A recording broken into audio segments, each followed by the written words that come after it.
Long ago, when the world was bright and full of stories, an evil wizard gained the power to touch the face of God. Narrativa, goddess of stories and weaver of our world, banished him to the void, but not before he stole a piece of her divine essence.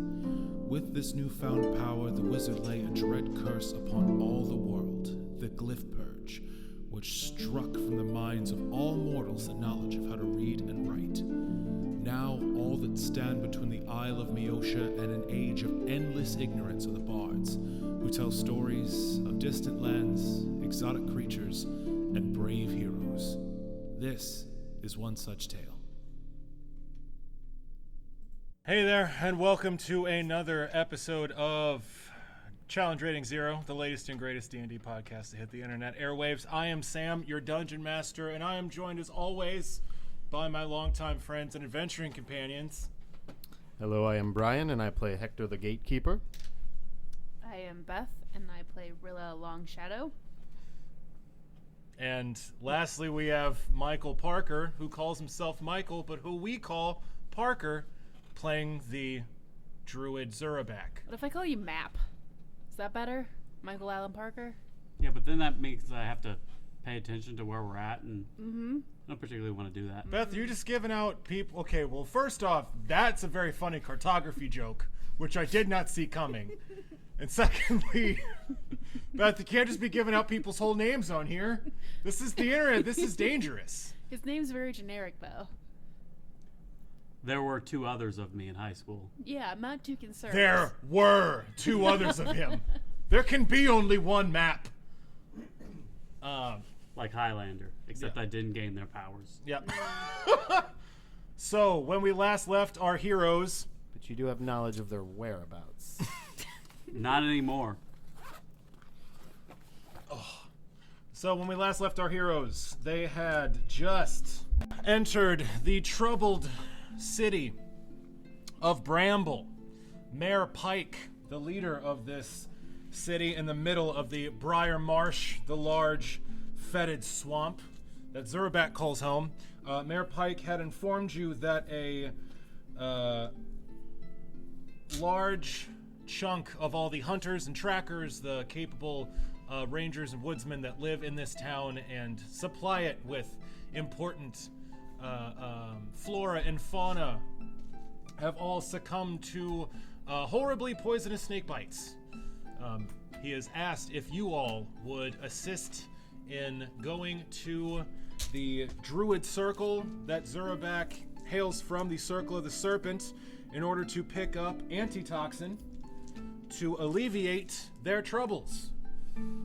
You are standing in front of Mayor Pike at the moment in the courtyard in front of his bar, the only bar in the town of Bramble, known as the Broken Snare. Behind you, the bard Sebastian is standing on the roof of his wagon, making rainbow butterflies dance over the heads of the city's children, who are running around just going apeshit at the performance, the performance of this bard. That's some lovely dice Foley work from Parker. Never a dull moment.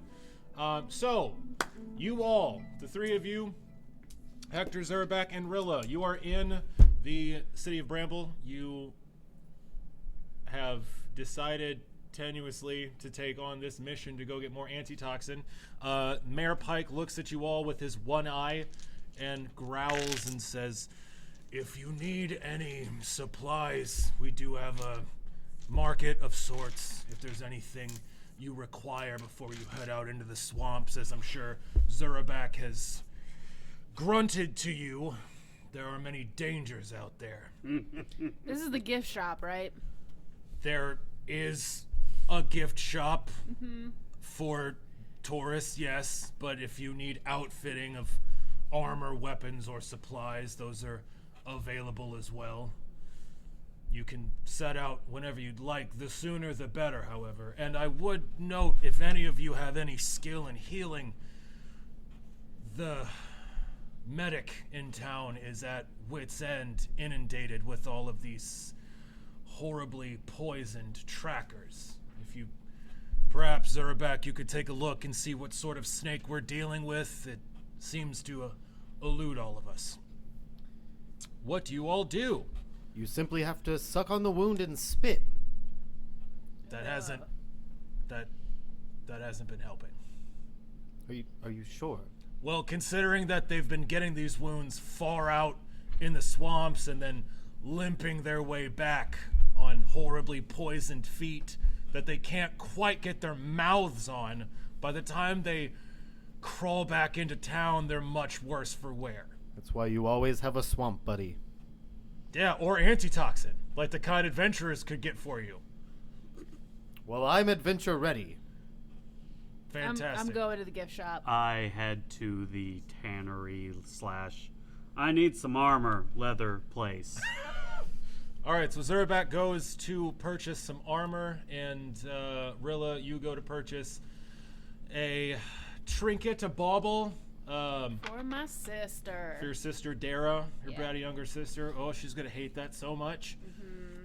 All the places you've been. You could probably just pick up a couple shiny rocks and say, "Here, I've been Well, everywhere." see, it's nice because it's like I'm thinking of her, but I'm also rubbing in the fact that she's never been anywhere. Yeah. It's like the perfect older sister thing. Oh, No, absolutely. yeah, but you could also inflate that number by just picking up a handful of shiny rocks. But those could come from, the forest. So, Yeah, that's true. So, Zerabak, you find your way to both of you find your way to the market. It is small, it is humble, it is made up of the same bone white wood that makes up the rest of the town of Bramble. Lots of the buildings are dilapidated or abandoned, but there are still some fairly busy shops, some stalls and stands, a few hawkers crying their wares even. And one of these peddlers with a broad silver tray, Rilla, catches your eye. There's a bunch of just shiny little things in there. What are you looking for as far as souvenirs are concerned for Dara, your bratty younger sister, back home? cheap knickknacks that are clearly not from the forest. Like, I'm looking for something of snake. Or Okay. something of the swamp. You're looking for something swampy? Yeah. Okay. Genuine swamp water. Straight from the swamp itself. Get your swamp Smell water. that filth. How about this bag of mud? I've got some rotten wood. I got handfuls of it. Come on now. Let's see. There is a street peddler that has some wonderful snakeskin lanyards. He's got some desiccated wood that he's carved into the shapes of little animals. There's a little gator and some weird looking fish you've never seen before. You probably actually never seen a gator before. There's just weird Nope. lizards and shit. This whole place is weird as can be to me. Oh yeah, it is hot as hell. The air is The humid and water's heavy. gone bad somehow. Yeah, yeah. Everything's dying slowly all around you. Not It's very bad, disconcerting. just pickled. Yeah. But yeah, you pass by this guy with a tray full of weird souvenirs, and he says, "Oh, hey, that's a lovely cat. What kind of cat is that? It's enormous." He reaches out to pet it, and here's a question. A stranger reaches out to pet your familiar, Rutherford. Rutherford's not down with that. Yeah, Rutherford hisses. His Rutherford hackles ain't rise down with that. as he's poised on your shoulders. The peddler swiftly pulls his hand away. "Oh, I'm sorry. I didn't mean no offense. Did you want to buy some of these one-of-a-kind items only found far in the south in the exotic Briar Marsh? I got some lanyards, and I got some thorn dolls. People love the thorn dolls. They're not for children though. And he's got some little mommets twisted out of thorny vines. They look very dangerous. What would you like? What are you looking for?" I really wanted something snakeskin. But I am intrigued by these weird, freaky fish that you apparently have around here. What is that? Well, that is a mud maw. It's a sore spot for me. So mud maws are kind of like gators. You ever seen a gator? No. Okay. Well, think of a giant lizard, right? The most terrifying, ridged, armored reptile you've ever seen. And then imagine there's two enormous tentacles coming out of each side of its mouth. You can see I've detailed those in perfect detail right along here that pull you into its jaws so it can devour you whole. It's a sore subject. My daddy, well, he found himself into a mud maw's mouth once, and he never came back out. I carve them real good, though. Yeah, you do. It's kind of depressing. I'll take one. Fantastic. That's what my daddy said before that mud maw ate him. I'll take one. He didn't. Mud maw took him instead. Well, here you go. That'll be, let's call it 3 copper pieces. Sound fair? One of a kind, hand carved. Bluff check. Oh, no. Bluff check for what? You have to say a lie first. One of a kind. hand carved. Oh, you okay? Is he bullshitting me? You want a sense You motive. would roll a sense motive check to see if this man is bullshitting you, to read through him to see if he's on the up and I don't have up. that ability. Hey, I So- rolled a nat 20. Rilla rolled it. Holy shit. Okay, with your modifiers. What do you get with your modifiers? Nothing. Oh, okay. So 20 altogether. No wisdom whatsoever. No My whiz. wisdom's a 10. Fantastic. Yep. So this back alley peddler tries to sell you one of these quote unquote one of a kind carvings, and you see right through his bullshit. This thing is basically a piece of driftwood. It is bone white, like much of the wood that the. But this guy basically looks like just like snapped off a plank and made a very rough and shitty carving of this creature. And you can see over his shoulder, like under a blanket that he's standing next to, there's like 80 of these fucking things piled up. This is not one of a kind at all. You'd see totally through his bullshit. You stare right through him, and then a bead of sweat goes down his face. I mean, you're not gonna find this crap. Oh, give me a penny. It's 1 copper piece. All right, That's fine. more like it. Okay. That poor hillbilly. Damn, you're just killing his livelihood. ma'am, if I may say, you are terrifying. I'm gonna carve me because of you. If I may say, here you go. Thank you. All right, so you have successfully purchased a. I'm going to get ripped on for saying bluff check, aren't I, instead of sense motive. That's fine. Yeah, I mean that's a real fun thing to yell at a stranger on the street. Hey, you want to buy this? Bluff check. I don't know what that means. I'm in the fiction. I don't know what you're saying to me right now. I'm just gonna start yelling at people. Diplomacy! Diplomacy! All right, mud maw. What do I call this? It is a mud maw carving. It is made of bone white wood. So, Zurabak, you head to an armor smith,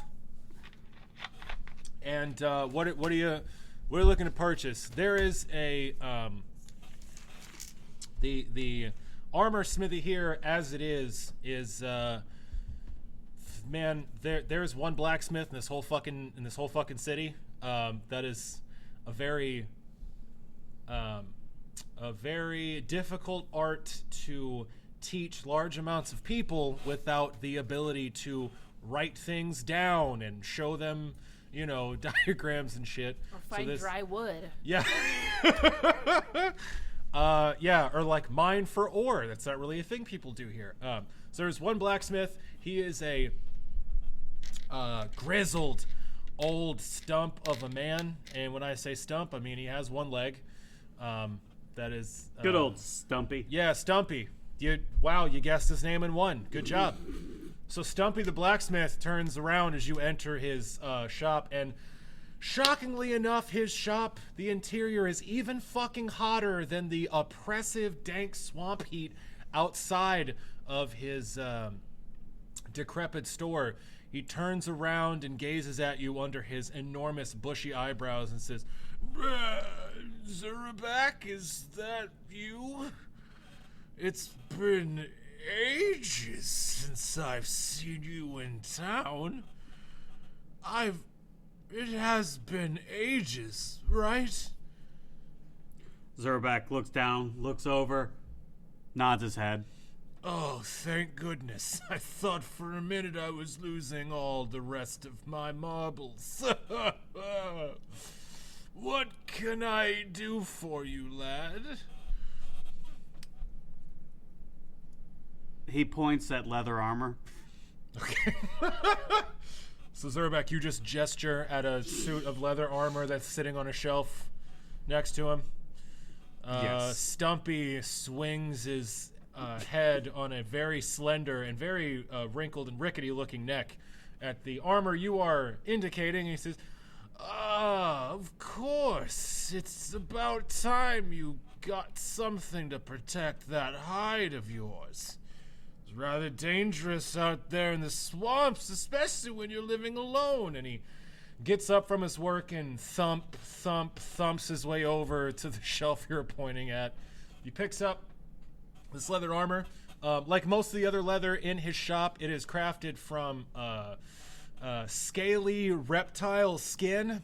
So this armor is sort of a greenish coloration to it, and it is ridged like... For her pleasure. Like... Yes, it's ridged for your fighting pleasure.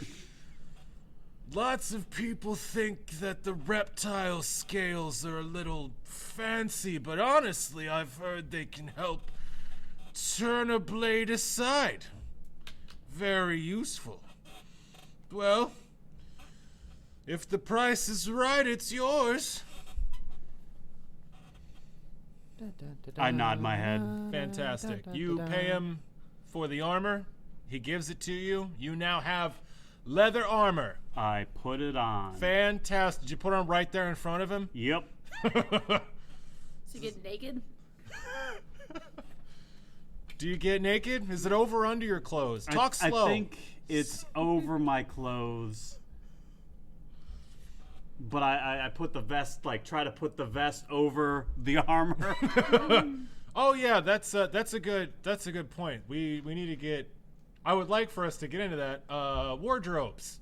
Zerback, you are a swamp druid and a half orc. What do your clothes look like? We're going with ratty voodoo witch doctor look. Okay, so kind of like a black suit, like black pants and a black vest. The black vest, black pants, no shirt to say. Sure. Because he's nice, big, and burly. Gotcha. I thought we did this already. We lost that audio. Oh. Welcome to podcasting.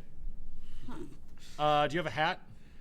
Sometimes. Sometimes a nice silk hat. Sometimes when the weather's nice, he takes it off. Okay. So we're like a silk top hat? Yes. Fantastic. So straight up voodoo priest. And now you've got this lovely scaled and I've reptilian got some armor. nice skull face paint on that doesn't really ever get reapplied or taken off. It's just sort of there That's now. a fascinating and important distinction for your character. You just have skull makeup on your face forever. Beautiful. It's just sort of there now. Gotcha. So you are a silent voodoo priest. That's with gotta a be really disturbing when we wake up in the middle of the night to pee and there's just like a skull. Well, it's a good thing he's been to this town so often, so the folk that live here don't run at the sight of him. Yeah. The kids aren't a big fan, but his money's good. Might cause some nightmares. Well, Zerback, For you, perhaps. If I say so, you look like 1,000,000 coppers. I hope that keeps your hide from getting too damaged out there. If you ever need any more armor, you know to come to old Stumpy. And then he thumps back to his seat and goes back to work. I leave. Hector the Gatekeeper, what have you been doing this time while your friends have been perusing the markets? I have been attempting to catch a toad. There's just a stray frog hopping around the courtyard outside of the barn, just been chasing a toad. Yes. Okay. Why don't you roll me a handle animal check to see if you can coax this toad into your grasp? Is this what you've been doing the whole time? Absolutely. I've heard of frogs and toads, obviously, from all the stories I have told to me. Right, but you're in But a I don't completely ever see alien them. environment. Yeah. Wow, that's your first froggy. Oh, that's cute.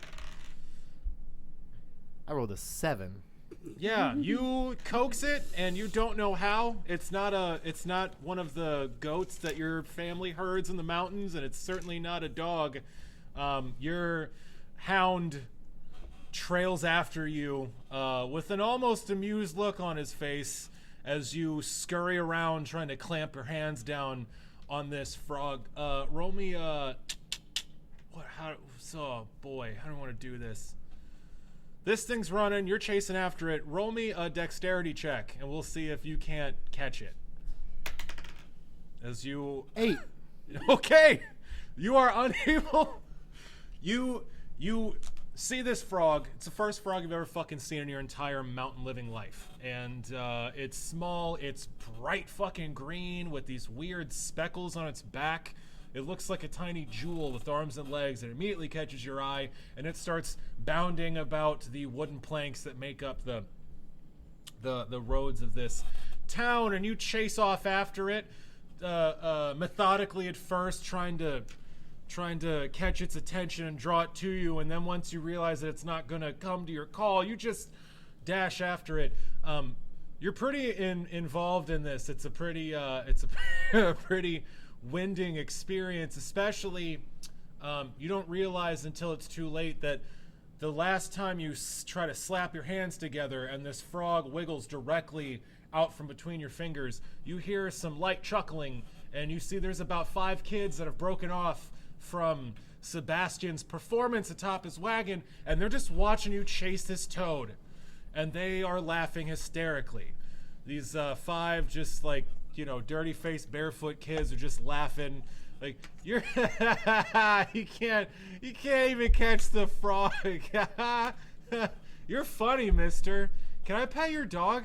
Is he nice? Book is the friendliest dog you'll ever meet. Yay! And they all, like 5 kids, rush over and like tackle your dog. They pet him and all that stuff. Is Book good around people in general? Yeah. Okay. He meets all sorts of strangers as I transport strangers through the mountains. Gotcha. So he's kind of like a service dog. He's like unflappable. He's just super friendly. Yeah. Cool. What kind of dog is he? Because I forgot. What breed? Did we talk about that? We probably did. I forgot. I don't remember if we have ever talked about it. I picture him as a fairly big dog. I thought something kind of like maybe like a mastiff. Okay, sure. Yeah. That's definitely adventure-y.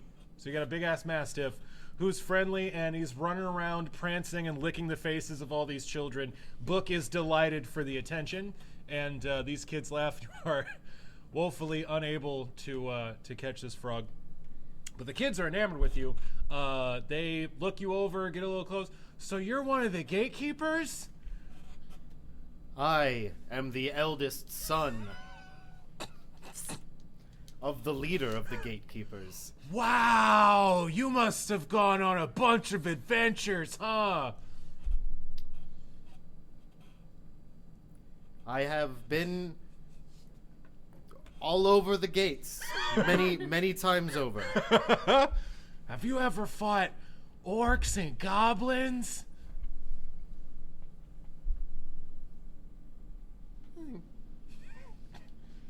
Probably a handful of goblins. Yeah. I don't know about orcs. I don't know how many orcs hang out in the gates. Is there? Yeah, You are the master of this world. Is there much orc activity around? Please, the gates? Brian. Flattery will get you everywhere. Yes. Yeah. You fought some orcs and goblins. Sure. Okay. Of course I have. Wow, they say, just wide-eyed at you. While we're at it, what's your gear? What do you look like? What does Hector look like? We got a voodoo priest over here with fucking skull makeup. Really important point to make. What's your shit? Hector, obviously, given that mountain climbing, or traversing mountains, not necessarily climbing to like the tip top, but is a big part. Boots, some real good boots with some real good spikes in the bottom for that. Oh, sure, you're wearing cleats just all the time? Yeah. Awesome. Leather pants, studded leather pants. Lovely. Leather tunic, all like a good proper like leather brown color. Like, Sure. No like black leather. Leather tunic, no sleeves, and deep V. Also a headband because of he needs a headband. Oh, absolutely. He has a Yeah. headband. Fantastic. No, that's great. So you're like, How long's your hair? oh, that's a very good question. How long is your hair? Are we talking Conan?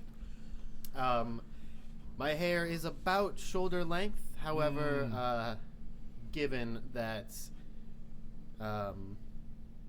customer service is part of my job, we go for a presentability. So I am clean shaven, and I typically keep my hair pulled back into a ponytail. With the headband. Yes. Okay. Fascinating. I love it. So you've got a deep V, and I'm just generally shirtless. All right. It's a deep V. Oh, sorry. Deep. V. Well, as these children are beaming up at you in your deep V and your sleeveless shirts, I and don't like it when you say it like that. and pet. Oh, sorry. Didn't mean to make it like that. Also, optional leather gloves, because again, mountain climbing sometimes. Sure. I feel Sometimes ya. you need that extra traction. Gotcha. So yeah, as these children beam up at you in your stories of mountain adventure, your companions come back from the market. Zerobak is wearing some pretty dope scaly leather armor, and Rilla is holding, man, just the shittiest carving of a creature you've ever seen. It's rough and bad. And she's just holding it in her hands. Them giant swamp lizards that I've heard of. Yes. Yeah. As you guys come up and meet Hector, you see there's a giant. There's like 5 kids all around him petting his dog, and at this point, Book is like on his back, panting while kids are rubbing his stomach. And you guys come up, and the kids look at Zerobak, and they're like, one of them tentatively waves like, "Hi, Zerobak." Hmm. And they all look at Rilla, and they all just stop dead. Wow, you're an elf, huh? Yeah, I am. My dad says elves live a long time. Is that true? Maybe it's that humans live a short time. You ever think about that? No. No. Kind of being a dick to little children there. One of them says, "Can I pet your cat?" And they reach up to pet Rutherford, and Yeah, Rutherford. that's fine. That's fine. I just didn't want him interacting with the merchants. I was trying to get a deal. You see. Rutherford's fine. He's a giant dog-like cat, but Okay. yeah, it's fine. Oh, so he's cool with these kids fucking with him?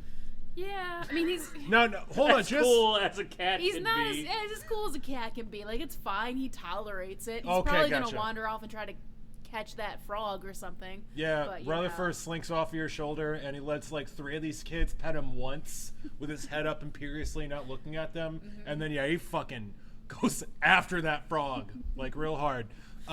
Real quick, Rilla, what do you look like? What's your clothing situation? Well, I can't wear armor because I'm a sorcerer. Right. So Well, I you just can. have. He just impairs you. Okay, Yeah, it's well, bad. I don't wear armor because I'm a sorcerer. Is that better? There you go. So I just got like the traveler's outfit is the one that I got from like the handbook. Sure.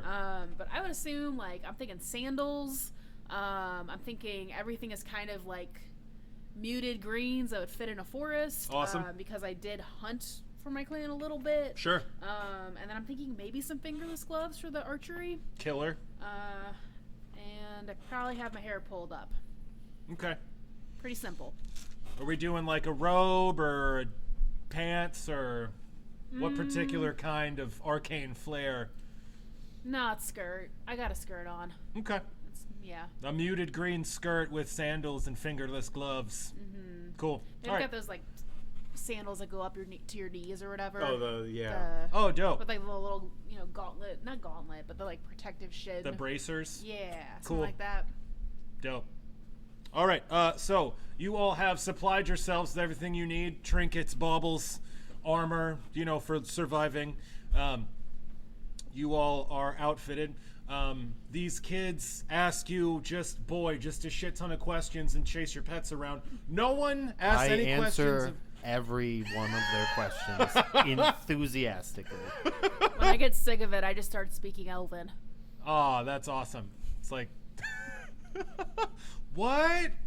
One of the kids says hello in Elven, but then he just keeps saying hello in Elven over and over and over again, insisting he can speak it fluently. He just keeps saying hello. And then, and then at this point, Sebastian comes over, finished with his performance before all these children. Says, the adventuring party.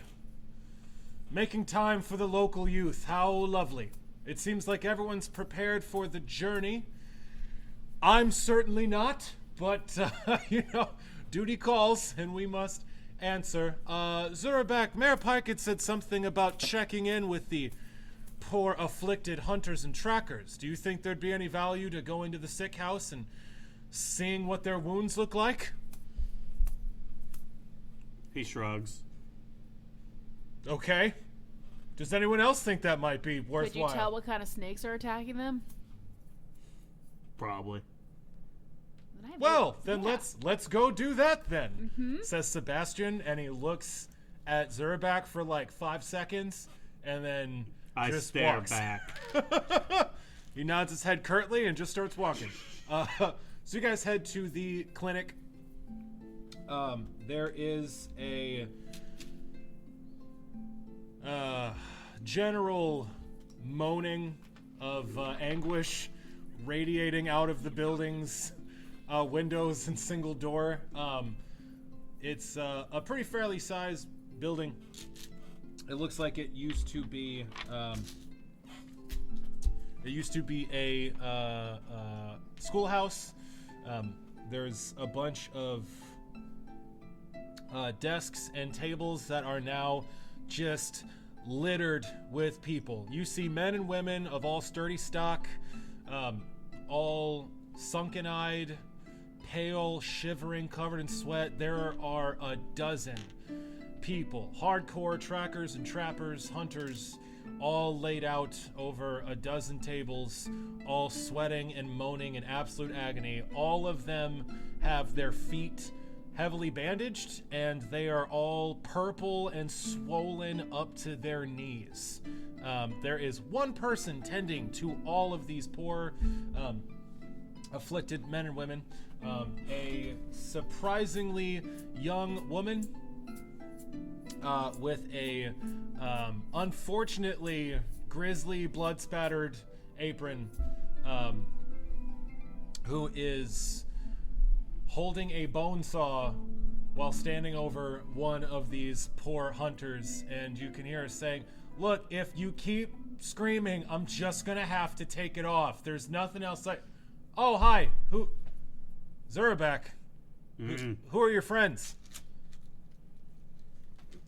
I am Hector, the gatekeeper.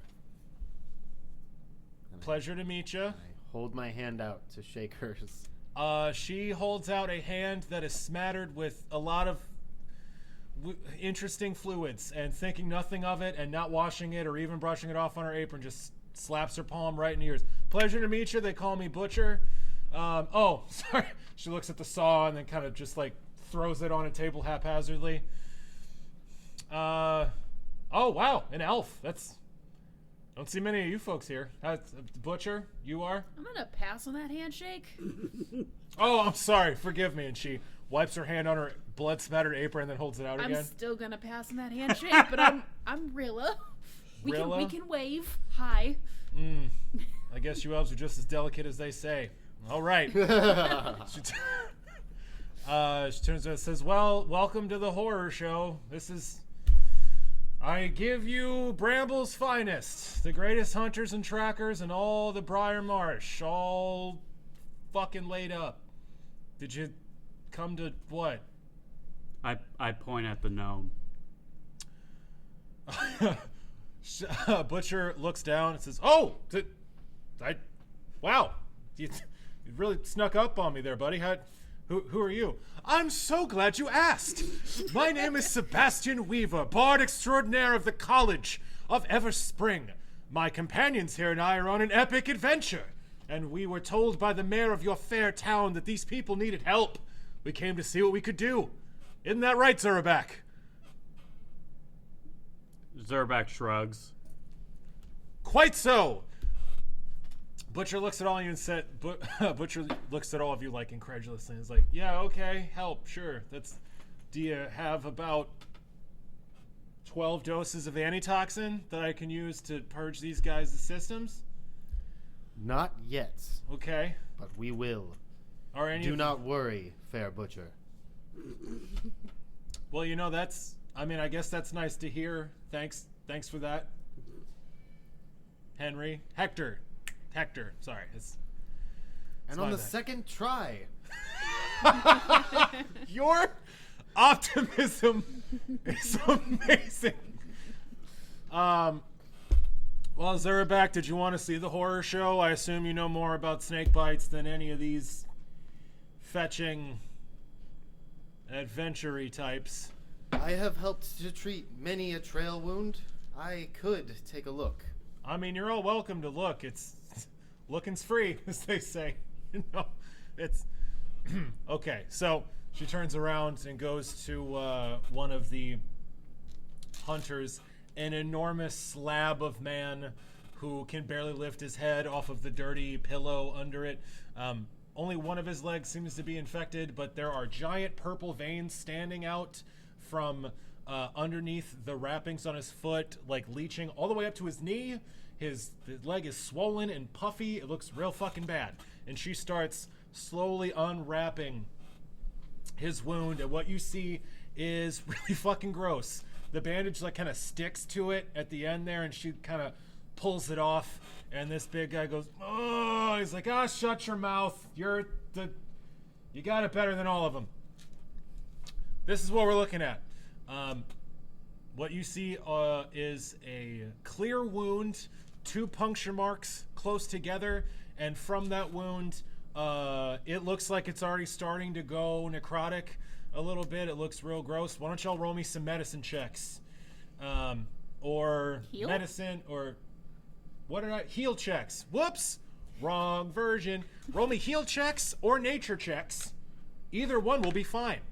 I will do knowledge nature, Fantastic. since I actually have points in that one. That's good. We're rolling dice now. I rolled a 19 on a heal check. Holy shit. I rolled Well, That is mostly dice. way to cover that with your backstory there of trail wounds. I rolled an 18 and that was all dice. That's also pretty good. Yeah, I mean, if you're out hunting and someone breaks a leg, you got to know how to get a splint going. Zerabek, what'd you get on your nature?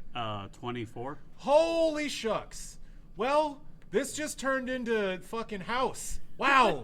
I thought for sure you guys nailed this. The 3 of you pull out spectacles and just peer at this wound. Yeah.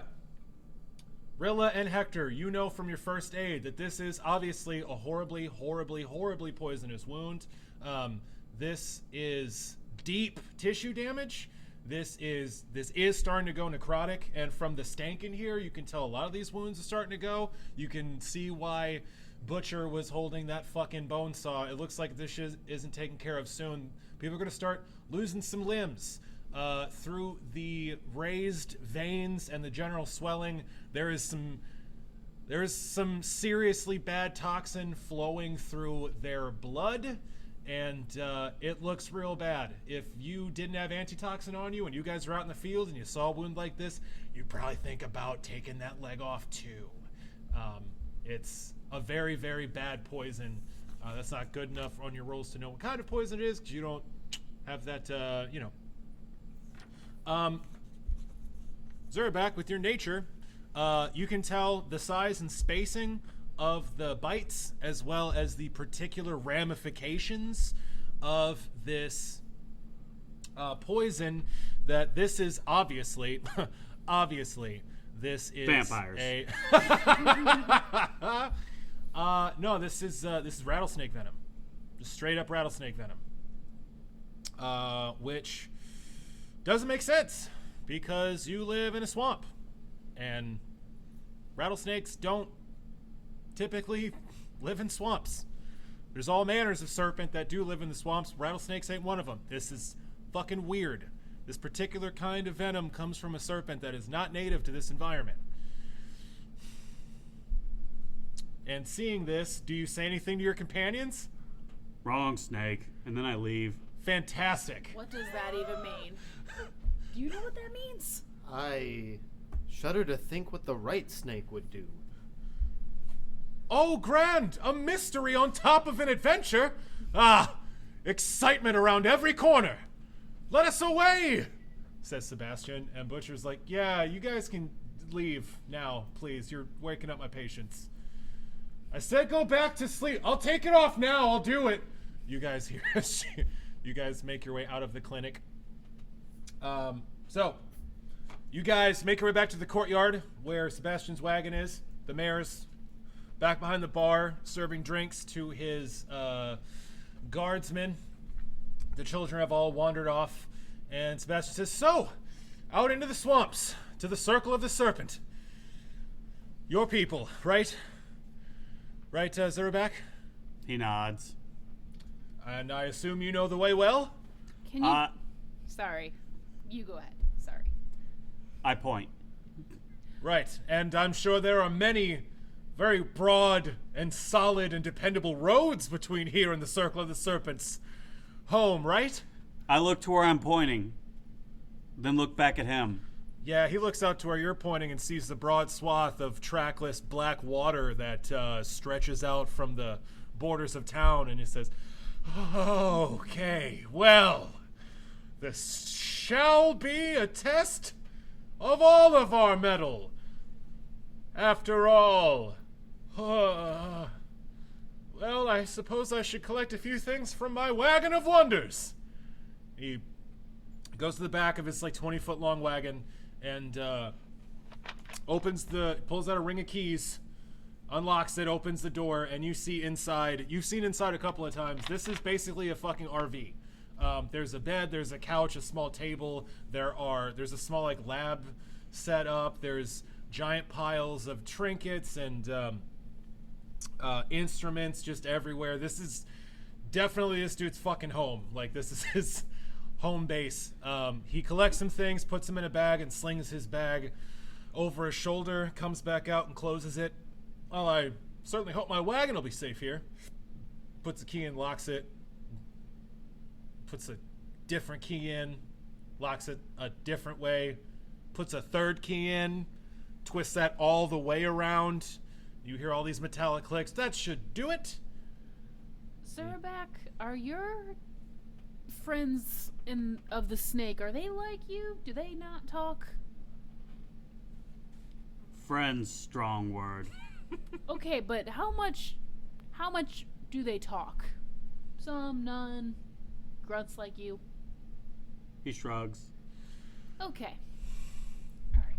I was just curious what we were getting ourselves into, if we're going to be pantomiming everything. All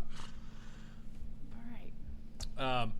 Well, I suppose the only way to find the answer to that question, and many more, Rilla, is to set out on our quest. I suppose we'll need some sort of watercraft to cross the water.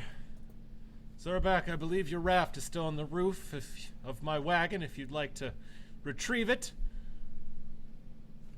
I get my raft. Yeah, you do. The 10-foot by 10-foot bundle of wooden planks that you use to, and your 10-foot pole, which you use to traverse the swamp. So you get this thing out to the edge of town. And by the edge of town, I mean a sheer, ragged edge of white wood that drops directly into the waters of the swamp. And Zerback just drags his fucking, drags his raft out into the water, and I assume you just toss it unceremoniously off the edge. Yep. Fantastic. Everyone loads up into it, and Hector and Rilla and Zerback and Sebastian and also Book and Snake and Rutherford all get onto this raft. Oh wow, a small piece of wood floating in necrotic water filled with all sorts of unseemly creatures. New experiences are fun. And don't forget, overloaded with several different kinds of living things, none of which can survive in water. So that will be excellent. And he puts on that pair of silk gloves that he put on earlier, and then he puts on another pair of black silk gloves over that, and then he takes out a cloak from his pack and he pulls the hood up and sort of wraps it around himself, and he just kind of sits on the edge of the raft and looks around from underneath his hood. Well, I suppose we should be off then to adventure. To adventure!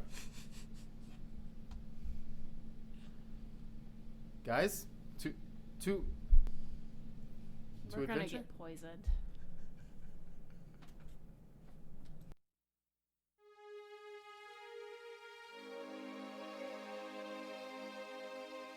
Hello again and welcome to As the Dice Turns, the podcast after the podcast, where we take a deep dive into our player characters' motivations, drives, influences, their psychology, and their emotional state. Each of our player characters will be presented with a question, and they will try their best to answer it as honestly and openly as they can. Remember, everyone, this is a safe space, so feel free to let your true self show. Today's question is a bit personal. What are you afraid of? This question we pose to each of our adventurers in turn. This time, Hector the Gatekeeper, let's start with you. Hector, what are you afraid of? Well, I gotta say that's a very good question. I haven't thought too much about this, and real quick, can I just... The production here. Sharon has been nothing but amenable to everything I've asked. Just a top-notch crew that you've got working here. Anyway, Sharon's indispensable. Sharon, Hector says thanks. Sharon, Hector says thanks. Okay, all right. She says you're welcome. Please continue. Sorry. what am I most afraid of? Being forgotten. Interesting. Would you care to expand on that? No. Okay. Understood. Being forgotten. Your name, your legacy, your life, your experiences being lost to the wayside. Everything that makes you who you are just given over to the void, being completely removed from the memory of all who ever loved you. Does that sound about right? That is certainly a way of putting it that helps my fears immensely. So, thank you. I'm glad we're breaking ground today. Zurabak, let's go to you next. Zurabak, what are you afraid of? Zurabak does not know. He will let you know when we find it. Interesting. So nothing jumps to mind, no creature, no experience, no situation sends a shiver up your half-orc spine. There's nothing that makes your skull face contort with terror as of yet. You haven't found it? No man or beast puts fear in Zurabak. A strong statement. And it would seem truly spoken. I mean, the environment that you grew up in, you seem incredibly comfortable surrounded by horrific beasts that would cause anyone else to run in fear. Everything tastes delicious. Yes, Sharon does very much appreciate the mud maw sushi that you provided. Sharon, Sharon, do you have any more sushi? She ate all the she ate all the sushi. She really enjoyed it. So thank you for bringing that in. We really appreciate it here. The budget for craft services is getting a little light, so it's appreciated.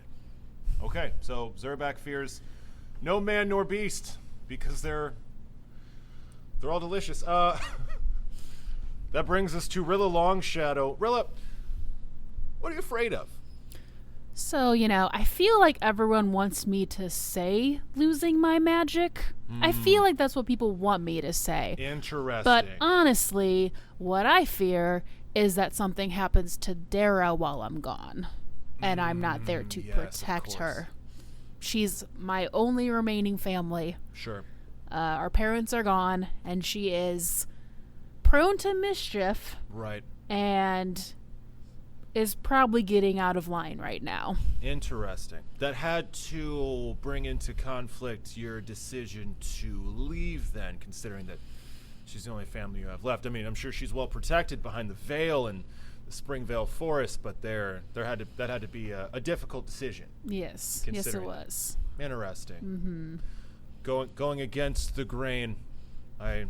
I see where you're coming from there. That's a very, very open and honest admission, and we definitely appreciate your candor and all of your candor here on As the Dice Turns. Ladies and gentlemen, once again, that's going to wrap it up for us here on As the Dice Turns, the podcast after the podcast, where we get into a deep dive of our characters' motivations, fears, personality traits, and psychology. Sharon and I would like to thank you all for listening to this segment. It's something that we take a lot of pride and joy in. And until next time, let's keep those dice turning. Hey, folks. Thanks for listening to Challenge Rating Zero. We really appreciate you stopping by. If you enjoyed what you heard, we ask that you like, share, and subscribe to the show. You can find us on Twitter at challenge_0 or on Facebook at challenge rating :0 ZER the number 0. It's super, super cool. You can email us at challengerating0, that's all one word, at gmail.com.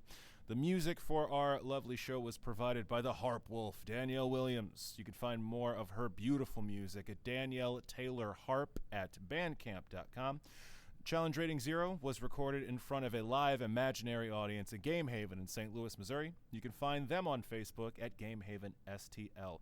Thanks again for listening to our show, and thanks for lending us your ears.